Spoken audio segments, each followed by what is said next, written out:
قصتنا النهاردة بتحكي عن جريمة اتصنفت على انها من ابشع الجرائم اللي حصلت في العالم. سنة 2010 كان في شاب اسمه احمد. الشاب ده ما كانش عنده اي طموح. احمد كان شغال في محل صغير كده على قده، بس احمد ما كانش عنده اي طموح. كان كل هدفه في الحياة ان هو يقعد كده باشا والفلوس تجيله لحد عنده، ما يتعبش فيها.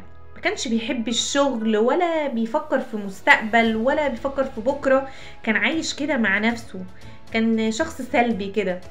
المهم في يوم من الايام احمد وهو شغال في المحل دخلت عليه واحدة ست كبيرة شوية في السن ومش حلوة، يعني الجمال جمال الروح برضو. كان عندها حوالي كده 50 سنة. قعدت تجاري احمد في الكلام، بس هو ما كانش واخد باله، واشترت حاجات كتير من المحل ملهاش لازمة، هي مش محتاجاها، بس مجرد ان هي بس كان عاجبها الصيدة الجديدة اللي هو احمد. قعدت تجاريه في الكلام بس هو ما كانش واخد باله. فوهي خارجة من المحل قالت له انا محتاجة رقم المحل عشان لو احتجت حاجة اتصل عليكم. قال لها المحل صغير وعلى قده وملوش رقم. قالت له طب حلو تمام، هات رقمك بقى عشان لو احتجت حاجة اتصل عليك. احمد اداها رقمه، وفي نفس اليوم بالليل احمد لقى موبايله بيرن. اول ما سمع صوتها لقى صوت واحدة ست كده، اول ما سمع الصوت عرف على طول ان هي دي الست اللي كانت عندهم الصبح في المحل. احمد قعد طبعا يجاريها في الكلام وما عندوش مانع ان هو يكلمها. شاب عنده 32 سنة وقاعد في اوضته لوحده ومش لاقي حاجة يعملها، فليه لأ، تسلاية كده زي ما بيقولوا. وقعد يجاريها في الكلام، ومكالمة جابت مكالمة، وحباية جابت شريط، وفضلوا يكلموا بعض لحد ما عرف ان هي اسمها هالة، وان هي غنية جدا، وان هي كانت متجوزة قبله 5 رجالة. احمد شال كل ده من دماغه، ولا بص لأهلها ولا لنسبها ولا بص لأي حاجة، هو بص لفلوسها. واتصل عليها في يوم من الأيام وقال لها يا هالة يا حبيبتي، أنا قعدت مع نفسي كده وحسيت واتأكدت إن انت الست اللي لازم أكمل حياتي معاها. طبعا حاجة اخر استعباط على الاخر، وهلا مستعبطة وعاملة فيها كأنها عندها 20 سنة ولا كأن عندها 50 سنة، وهو بيستعبط وهي بتستعبط. وقال لها خلاص انا خدت قرار ان انا هتقدم لك وهتجوزك. هلا ما صدقتش نفسها من الفرحة وقعدت تزغرط في التليفون وخلاص هتتجنن، وكأنها يعني اول مرة تتجوز، ما اتجوزتش قبل كده. وخدت المأذون وراحت جاري عند احمد لحد باب بيته. احمد اتجوز هالة وحقق حلم حياته. احمد كان قاعد طول النهار في البيت، وهالة عمالة كل شوية تحول له فلوس في حسابه وتجيب له فلوس لحد عنده. والروتين بتاعهم كان ماشي كالآتي: هالة كل يوم بتنزل شغلها تجيب فلوس، واحمد نايم في البيت باشا، مفيش احسن من كده، فرعوني الصغير.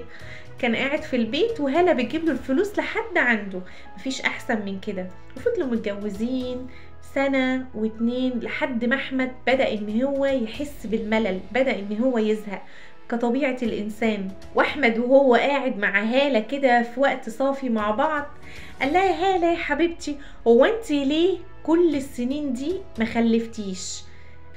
قالت له بص بقى يا احمد يا حبيبي، انا ال5 اللي اتجوزتهم قبل منك كانوا بعد ما يعيشوا معايا وياخدوا خيري وفلوسي ويعرفوا ان انا ما بخلفش، كانوا يزهقوا ويسيبوني ويروحوا يتجوزوا ويخلفوا من ستات تانية. قال لها لا يا هالة يا حبيبتي، انا عمري ما سيبك. طبعا احمد بعد ما شاف البنك المتنقل ده قدامه وهي بتصرف عليه وحقق حلم حياته، عمره ما هيسيبها ان هي كده تبعد عنه. قال لها لا يا حبيبتي، ولا تحطي في بالك خالص، دي إرادة ربنا، استحالة نعترض عليها. انا بحبك وموافق بيكي كده ونعيش عادي من غير خلفة، مفيش اي مشكلة. عدت الايام وهالة نزلت تاني شغلها، مفيش اي مشكلة. واحمد طبعا زهق من قعدة البيت وبدأ ان هو ينزل ويتعرف على ناس جديدة. احمد لما نزل اتعرف على بنت عندها 23 سنة. ايمان وكلمه جابت كلمه وكلمه في حدوته، لحد ما خلاص بدأوا ان هما يتقابلوا في شقه هاله. بدأت هاله ان هي تشك في احمد، بتيجي من شغلها تلاقي سريرها دولابها هدومها مش مترتبين. الست بتحس برضو، عندها الحاسه ال 12. وبدأت هالة تتأكد من خيانة أحمد ليها لما لقت روج على هدومه، وهي كده قاعدة بتنقض الغسيل كده، لقت فيه روج على القميص بتاعه. خليته نايم وراحت صحته، قالت له اصحى، انت بتخني بعد ما صرفت عليك وشلتك من الفقر وعملتك ووصلت ردح تمام. انما ايه لها كده وقال لها اهدي هالة يا حبيبتي، مفيش اي حاجة خالص. وقعد يملى دماغها ودانها بالكلام الحلو، وقال لها انا ما اقدرش استغنى عنك، انا بحبك، انت فاهمة غلط، انا عملت كده عشاني وعشانك، عشان انا نفسي في الولد وانت نفسك في الولد. فانا اتعرفت على بنت كده وقررت ان انا هتجوزها، واول ما تخلف الولد هنتخلص منها ونرميها وتاخدي انت الولد وتربيه. هالة بعد ما ردحت له وفضلت تسمعه هديت كده، وبدأ الكلام يعجبها وينخشش كده في دماغها. قعدت مع نفسها وبدأت تقتنع كده بالكلام وعجبها الفكرة. واحمد راح عشان يتقدم لإيمان، واهل ايمان لما سالوا عليه لقوا ان هو شاب عاطل، لا شغله ولا مشغله ولا اي حاجه خالص. اتخانقوا مع ايمان بنتهم وقالوا لها انسي خالص الجوازه دي، ولو فكرتي انت تتجوزيه لا هتبقي بنتنا ولا نعرفك. لكن ايمان صممت وقالت لهم ماليش دعوه، انا بحبه وهتجوزه، لو ما جوزتونيش احمد انا هعمل معاه علاقه. قالوا لها خلاص ماشي انتوا حرة، بس يوم ما تتجوزيه انسي ان انت ليكي عيلة اصلا. وايمان صممت واتجوزت احمد، واحمد خد لها شقة. ومين اللي كان بيدفع الايجار؟ هالة اللي كانت بتدفع الايجار، مراته العجوز الاولانية. وخد لها الشقة وكان عايش مبسوط ومرتاح، بس كان بينام وعايش حياته اكتر مع ايمان. طبعا هالة مراته الاولانية كانت بتغير طبعا، وكانت على اخرها ومش طايقة نفسها، لحد ما في يوم من الايام خلت احمد نازل من عندها، كان بايت عندها وهو نازل عشان يرجع لإيمان. هالة نزلت ومشيت وراه وراقبته لحد ما عرفت عنوان الشقة الجديدة، وطلعت ورا منه. اول ما احمد بيفتح باب الشقة لقى هالة ورا منه. قالت له افتح يا حبيبي عشان اسلم على العروسة الجديدة وابارك لها. طبعا احمد قلبه بدأ ان هو يدق وحاسس ان في حاجة غلط. اول ما احمد فتح باب الشقة ودخل على ايمان عروسته الجديدة، اول ما شافت هالة قالت له اهلا اهلا احمد، مش تقول ان حماتي جاية معاك، كنا عملنا معاها الواجب. هالة أول ما سمعت كلمة حماتي واتجننت، وقامت راحة جايبة إيمان من شعرها وقالت لها يا خطفت الرجالة يلي، وفضلت بقى ان هي تردح لها وتضربها، وقامت خناقة ما بين الاتنين. واحمد قعد يهدي ما بين الاتنين، ما هوش عارف، وبعد محاولات كتير قدر ان هو يهدي هالة ويهدي إيمان، ياخد دي على جنب يسكتها بكلمتين ودي يهديها بكلمتين. وخد هالة على جنب وقال لها يا هالة يا حبيبتي، انا بس كده بجاريها لحد ما تخلف وتجيب لنا الولد اللي احنا نفسنا فيه ونربيه انا وانتي، وبعد كده نطردها، اطلقها، ارميها، ملناش علاقة بيها. وخد ايمان الناحية التانية وقال لها يا ايمان يا حبيبتي، انا بس بجاريها كده عشان تصرف علينا وتصرف على الايجار اللي احنا بندفعه لحد ما تكتب الشقة باسمي، وبعد كده اطلقها وزين حاجة منها ونعيش انا وانتي بس. احمد كان بيلعب على الطرفين، احمد كان شيطان في هيئة بني ادم. احمد كان قادر ان هو يسكت الاتنين، حتى المثل بيقول يا قادر على الاتنين يا فاجر يا قادر تقريبا على ما اعتقد. وهلا قالت له خلاص تمام، انا بقى هقعد في الشقة دي اللي انا بدفع ايجارها، انا هعيش معاكم في الشقة وهقعد كمان في اوضة النوم بتاعت مراتك الجديدة ايمان، وايمان بقى عروستك الحلوة تروح تشوف لها اي حتة تقعد فيها، انا عايشة معاكم هنا.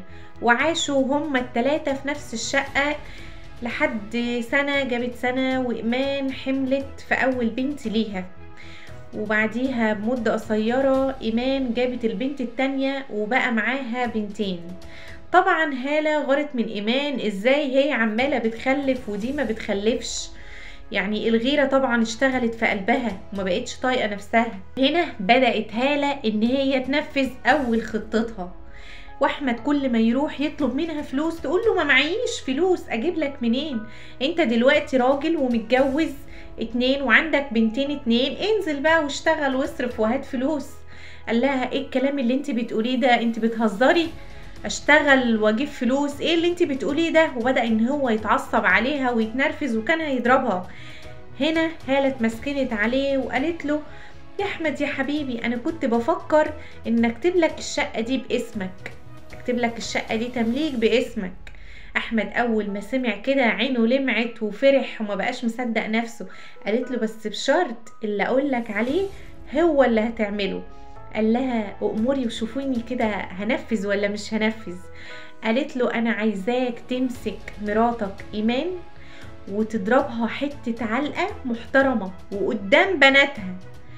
قال لها بس كده يا حبيبتي؟ ده انا مش هضربها، ده انا هعملها زحافة امسح بيها العنكبوت. واحمد راح مسك ايمان اشباه الرجال، مسك ايمان جرجرها من شعرها قدام بناتها وسحل بيها الارض ورنها علقة لحد ما جسمها ووشها كله ورم. واحمد بقى يمسك ايمان كل يوم يرنها علقة قدام عيالها، وكمان كان بيضرب بناتها الصغيرين معاها ويمسكهم هما التلاتة كده ويعجنهم ضرب قدام هالة. وهالة طبعا واقفة بتشفي غليلة وهي بتتفرج على ايمان وهي بتتضرب هي وبناتها. وفضلوا على الوضع ده كل يوم ضرب واهانة. والغريب انه بعد ما ايمان بتتضرب احمد بيروح لها اخر الليل ويهديها ويطبطب عليها ويقول لها يا امان يا حبيبتي احنا مضطرين نعمل كده عشان هالة وعدتني ان هي هتكتب الشقة تمليك باسمي، فاحنا مضطرين نستحملها لحد ما تكتب الشقة باسمي ونورث العجوز دي ونرميها بره والشقة تبقى بتاعتي انا وانتي ونربي بناتنا ونعيش مرتاحين ونتخلص منها. ايمان اول ما سمعت كده قالت له لا يا حبيبي، طالما فيها شقة بقى تمليك اضرب براحتك ولا يهمك وانا هستحمل مفيش مشكلة. وفضل الوضع ده مستمر لغاية سنة 2016. هالة بدأت ان هي تحس بالملل والزهق وقالت لأحمد ايه رأيك يا حبيبي لو اشتري لك ميكروباص جديد واكتب لك الشقة واكتب لك كل املاكي بس على شرط. احمد هنا عارف ان هالة عمرها ما هتديله حاجة من غير مقابل. سألها قال لها ايه يا حبيبتي عايزة ايه المرة دي؟ اقتلك هالة ولا امنع عنها اكل وشرب ولا عايزة ايه؟ قالت له لا، هالة دي ما عادتش في دماغي اصلا، انا عايزاك تقتل بناتك، عايزاك تخلص على بناتك على البنتين. اول ما سمع كده استغرب وقال لها انت عايزاني اخلص على بناتي؟ قالت له بالظبط كده، لو عملت ده كله هكتب لك كل املاكي. احمد الطمع ملا عينه ووافق. والغريب ان هو راح قال لإيمان واقنعها، والغريب ان هي وافقت ان بناتها يتخلص عليهم. قالت له خلاص ماشي يا حبيبي انا موافقة طالما هي هتكتب لنا كل املاكها وهنتخلص منها كمان اقنعها ان هو هيصورها وهي بتخلص على بناتها. يعني انتوا متخيلين السيناريو ماشي ازاي؟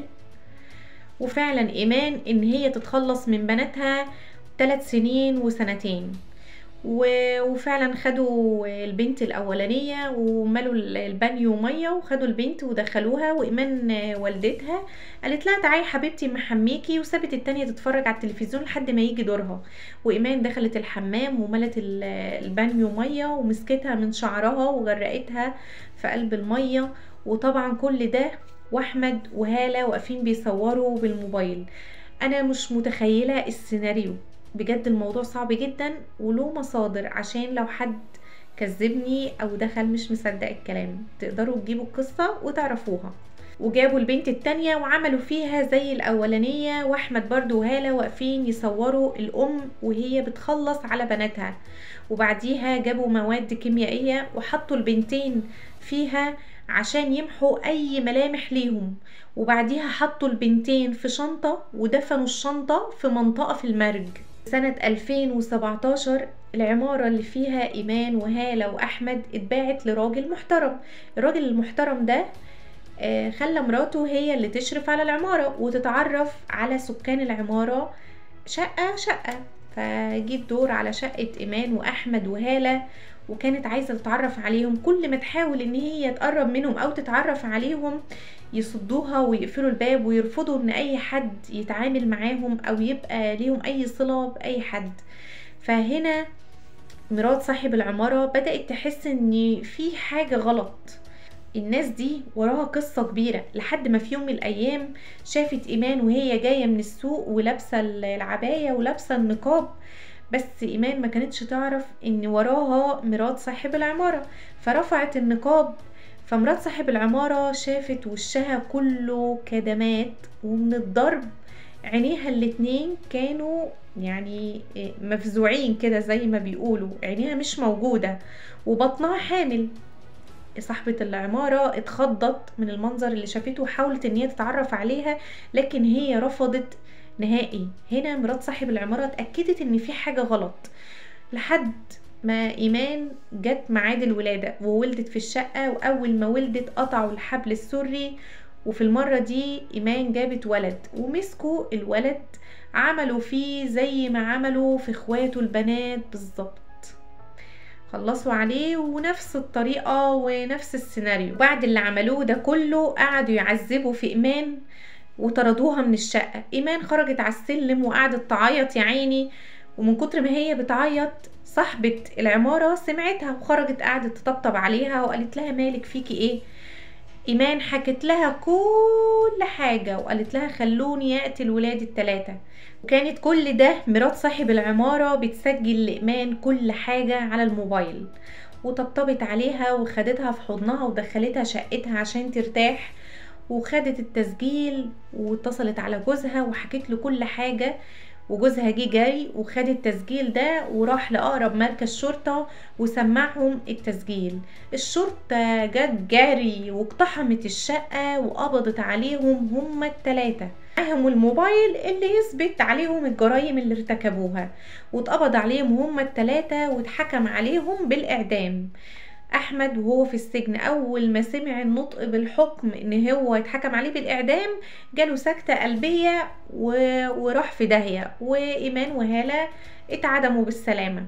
لقيتها بتعترف لي بقى، بتقول لي احمد وهاله خلوني موتت عيالي. قلت لها موتيهم ازاي؟ قالت لي كانت هاله بتملى لي طبق ميه كبير ويخلوني اغطس دماغ العيال عيله عيله لحد ما روحها تطلع، وبعد كده يحطوهم في شنط سفر ويتخلصوا منهم. لقيتها خارجه عباره عن هيكل عظم، شعرها محلوق وعينيها مفقوعه، شكلها بشع. الحمد لله الذي عافانا مما ابتلى به غيرنا، حسبي الله ونعم الوكيل.